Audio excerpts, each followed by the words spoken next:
Hey guys, this is going to be a Wiremod tutorial. Wiremod is quite advanced in the idea that it's basically regular Garrysmod, but in an input-output system. So one thing will tell another thing what to do. Now, that in itself is very powerful, and hence why Wiremod is so used. But it also means it's very detailed, and if I was to go over every aspect that there is, its video would be very, very long. So I'm just going to keep things kind of vague, well, not vague, but simple, and just go over the basics of what Wiremod does. And then if you're paying attention enough, you may be able to realize how things work, and you can start figuring things out for yourself. Or if you need to know more, there's also a wiki. On that wiki you can learn more. It'll show you all the different things of what things do. But first things, let's just go over what is Wire.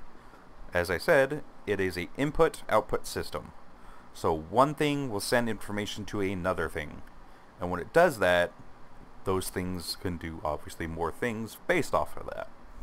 So if we have, say, a button, you can press that button, and that button will tell something else to do something with that information, like a screen, like we have here. I have a button and a screen. On this button, if you look at it, the UI on there, it says 0 minus 1 equals 0, and then wire button, the identity, and then my name. The things on the bottom are just specific to the button and just give basic information about it. The thing on top is what the button does. The 0 minus 1 are the two settings that this button has. It's either 0 or 1. If I hit E on there, you'll see the N changes, and it changes its state, changing the screen. So, pretty simple. It's either 0 or 1, and that's, it's a setting. You can change it to anything you want. Now the screen is reading that information from this button and then displaying it. Screen just shows a value. And the way it does that is through this little wire right here. And that's where the mod gets its name, is wiring. And so, in order to recreate, well, let's see. Let's go into a little more detail here. When you wire something, you're going to wire something's input to something's output. So this is a input system. It looks for something else's output to display. It has no output other than what you visually see. So you can't really wire anything out of this to something else, but you can wire something to it. And this is a input and output system, usually just an output system, and it's outputting its value to other things like this screen. So you see how that input-output system works. They coincide together to get work done. Now if we do the same thing and I show you how I did it, I got a button. I'm going to leave all the settings just as they were. I'm going to have toggle on value 1, off value 0. You can change these obviously. And I click. Simple. Now I'm going to go to the screen, which is under visuals, screens, screen. And I'm going to click. Again, keeping all the values the same. And then I'm going to go to the wire. The wire is normally found down here under tools. And then wire. But I right-clicked and added it to my favorites, so it's actually up here. You can do that with any of these tools. So I have these three things here because they're what I use quite often. And once you do that, you can see that once I hover over this, it says inputs A, or this one, inputs set, and then obviously the regular button UI. That is how you start wiring things, is you look at something and it will show you all the inputs. It'll never show outputs until you start wiring the input. So if we want to have this hooked up to this button for it to display its output, and I'm going to click on the side here to make it nice and neat. You're going to click and see now it says selected even when I'm not looking at it, so it tells you what the last thing you clicked. And then I'm going to hover over the button and you see an output pops up. That's where you get your outputs. And this obviously just has one output of out, and I click again. There you go, the wire is now created, these are now wired, and it works. The wire itself, you can see, is animated, and it shows where the information is traveling. It's going from this button to this screen. You can change that in the settings. You got your width, the different types of wire, like the visual. I'm using this one that actually animates and shows you. This one also does the same thing. But usually people just use this one. Or they'll use this one but change the width to 0. And that will make it so you can't even see the wire. When you do that, it just makes things look a little bit more tidy. It also keeps people on their toes, not knowing what you're doing. You can also change the color. So that's it. That's how you wire things. And if you understand that part alone, that will get you quite far, along with knowing what each thing does. You should be able to do most things just knowing that.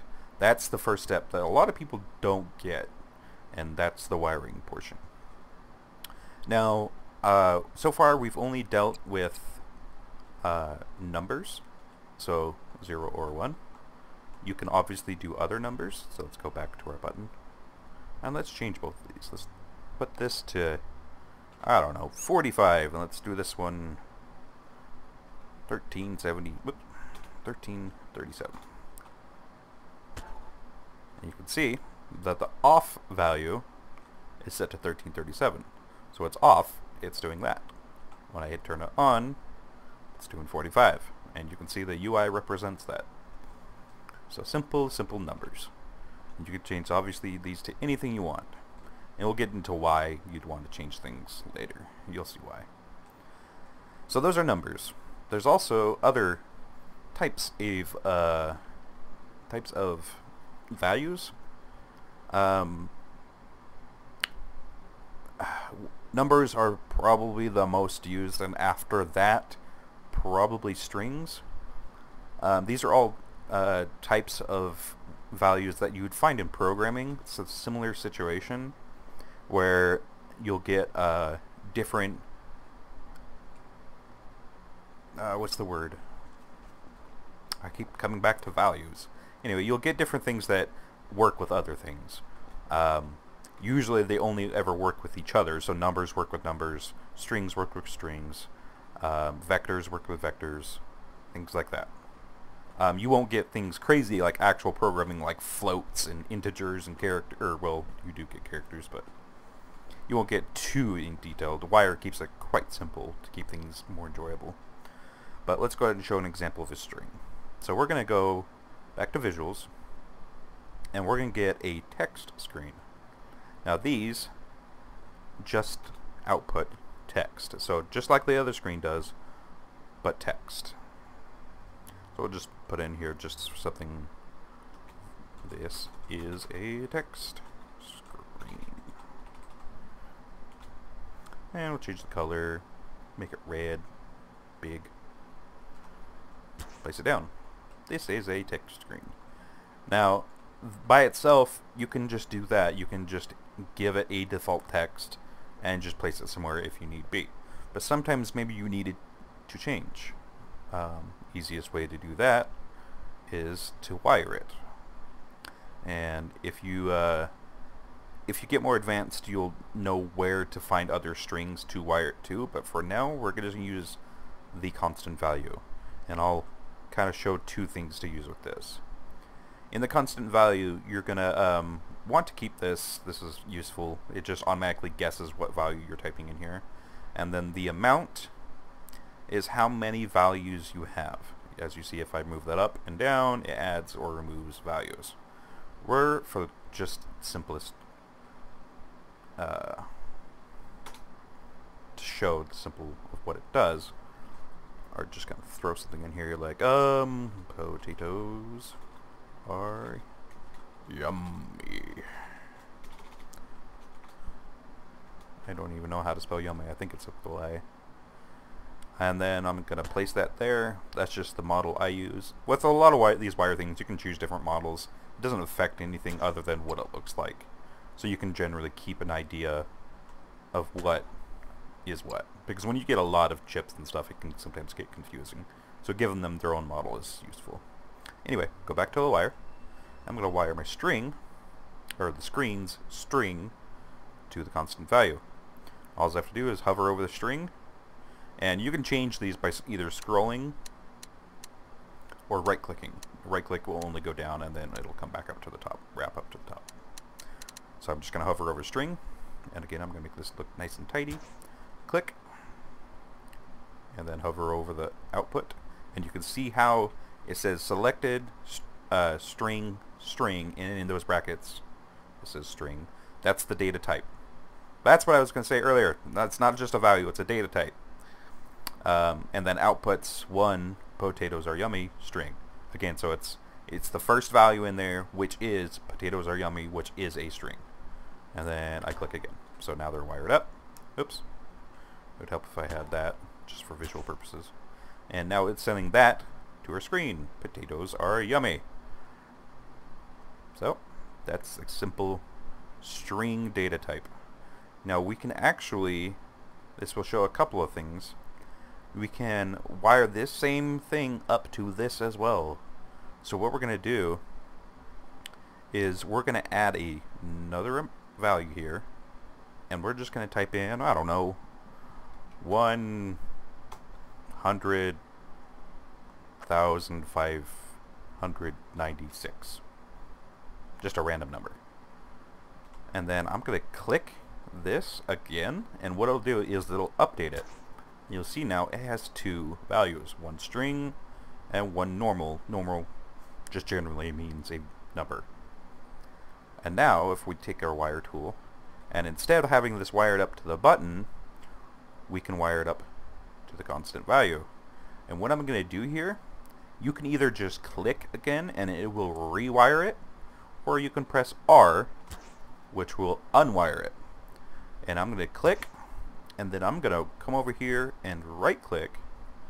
You won't see anything that's happened, but I have right clicked, and I'll right click here, and I'll right click here, and I'll right click here, and I come over here, click and click. And what, oh, well, I feel dumb now. Well, anyway, what that's supposed to do is it'll make the wire go along that instead of going straight like that just did. Oh, you know what? I bet it has to be on a prop. Anyway, what I did there is now this is wired up to that constant value with the same number there. You can see 100,596. And so you can see that, you know, things can be rewired to do other things, and it doesn't have to be anywhere near close to it. But I'm going to rewire this just to show you what that right click does. A to here, to here, to here. There we go. So you can see you can rewire things, reroute them so it looks a little bit better. You know, in this purpose, I was trying to get it around this, but it kind of didn't really work. I'll just have to move it.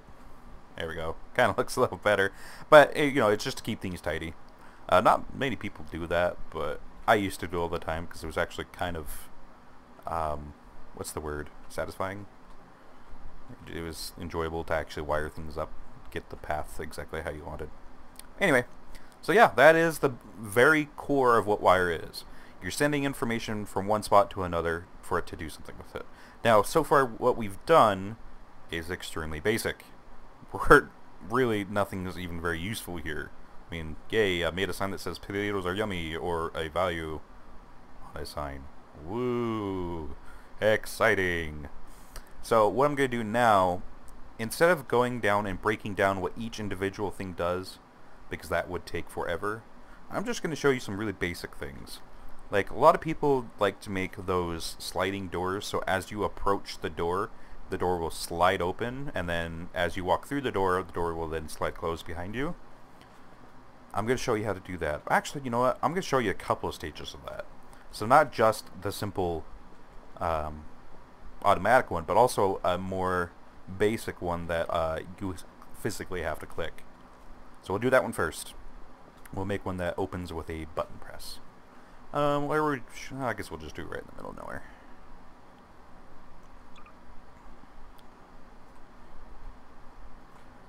Let me just set this up real quick like. What I'm going to do here is I'm going to get this prop and I'm going to stack it. Let's stack front, or nope, right, that'll work. Let's stack a couple of them. Let's reset the offset. Make sure they're not welded. So now we have 3 props, and I'm going to grab a slider. And let's change it to look a little better. I'm going to click here, and here, here, there. Get the no collide. And you should all know, for the most part, what all these do, what I'm doing here. If you don't, then this is probably not the tutorial for you, and it's probably going a little over your head. So now we have a simple sliding door. What I'm going to do is make it so when you hit a button, it'll open up, and then you can walk through. It's not exactly the most useful, but it'll start to get the idea of what wire does into your head.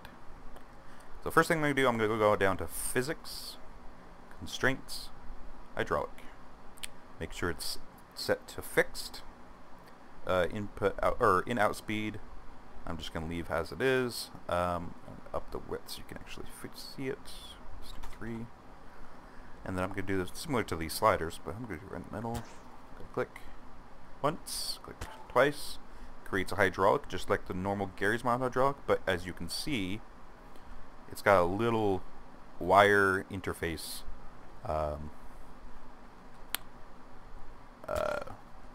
model. And so you click one last time, and it'll place the model down. And that's the hydraulic made.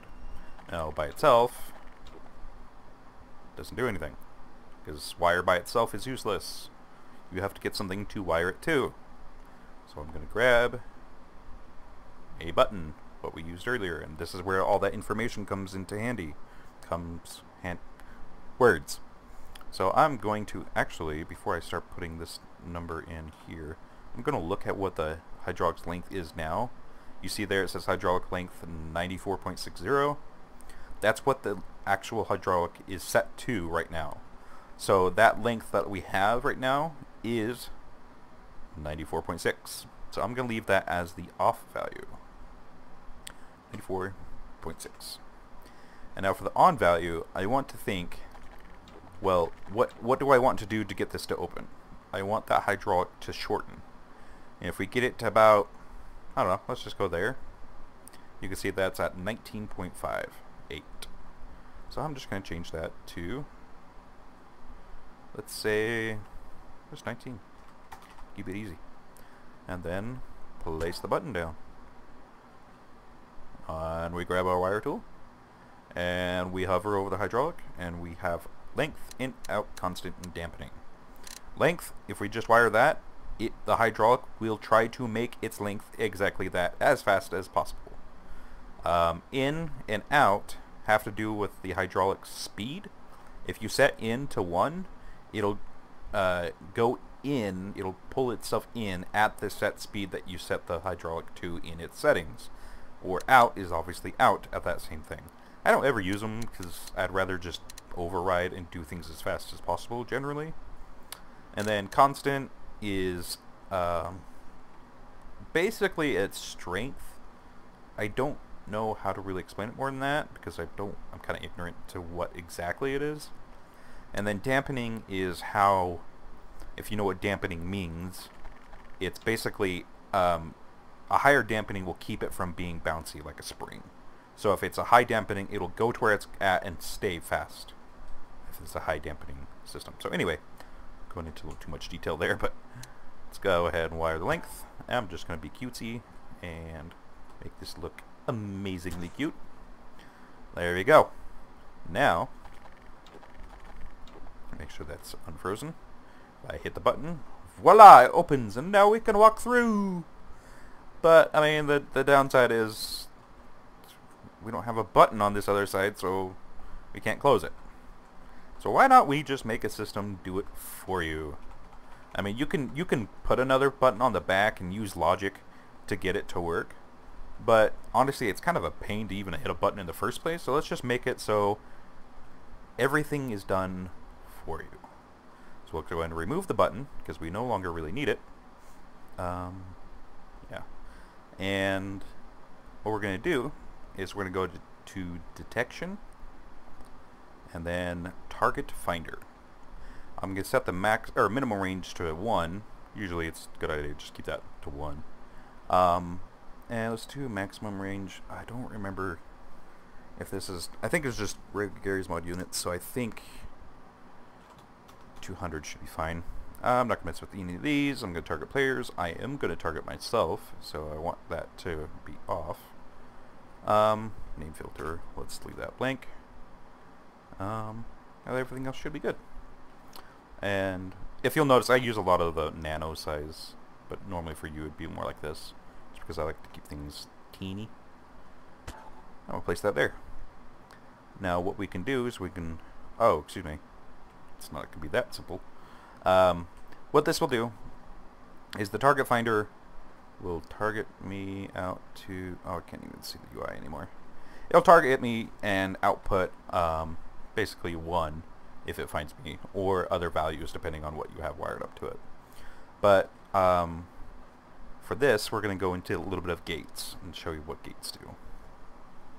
So the target finder is going to give us an output of 1, but we can't just use that 1. We don't want the length to be 1, because then it would go all the way down to 1, and then once we get out of it, it'll change it to 0, and then it'll just close completely and go to 0.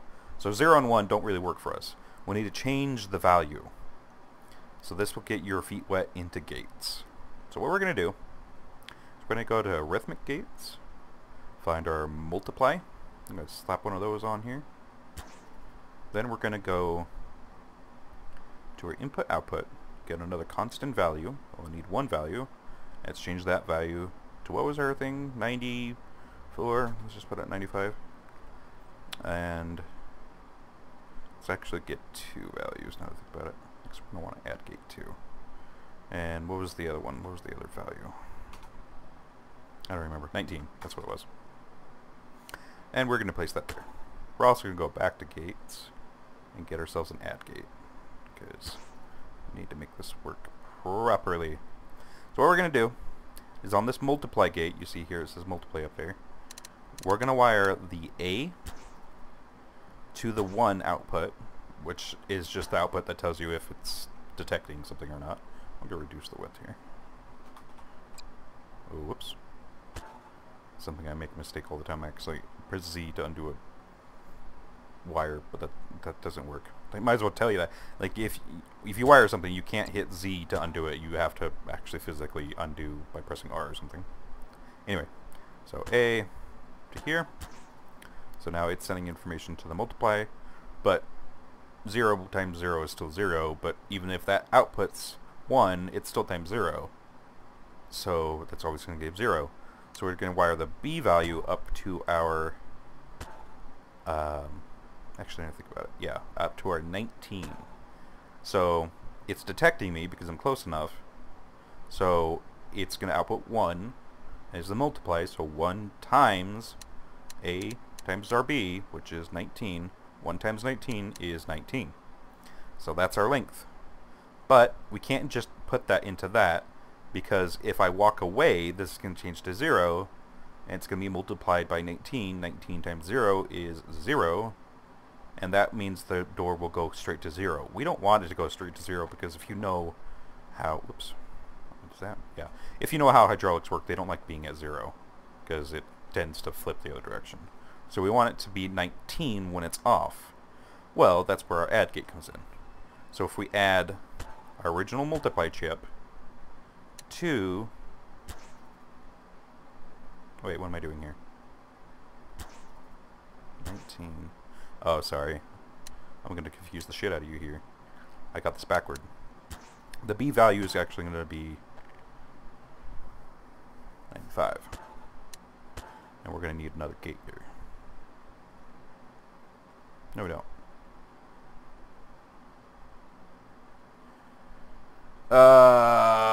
See, I've been doing things... I literally have been babying myself with expression for so long that I haven't done gates, and I'm missing steps here. So this is one reason why I'm not going to go too much into detail of what each chip does, because I inherently skip things and do stupid things. Anyway, what I was doing there is if I did that, it would be backward. It would, if I approached it, it would be closed, and if I left, it would be open. We're gonna need to flip that around. So we're gonna need, what is that gate called? I think, is it a logic?